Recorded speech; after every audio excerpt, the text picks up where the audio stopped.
ఇంత వీడియో కోసమని ఇప్పుడు దాకా వెయిట్ చేశాను.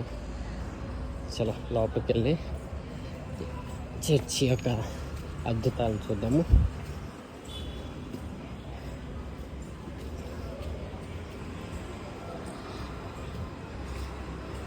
ఎంట్రన్స్ ఇలా ఉంటుంది. సో మొత్తం 3 ఎంట్రన్స్లు ఉన్నాయి. ఇది మెయిన్ ఎంట్రన్స్.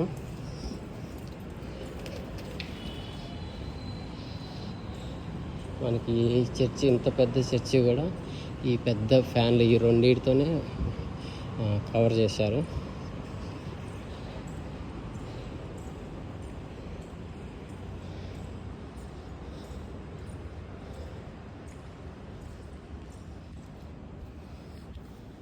సో ఇదండి, మీకు నచ్చింది అనుకుంటున్నాను. మీకు నచ్చితే ఒక చిన్న లైక్ బటన్ నొక్కండి. Thank you.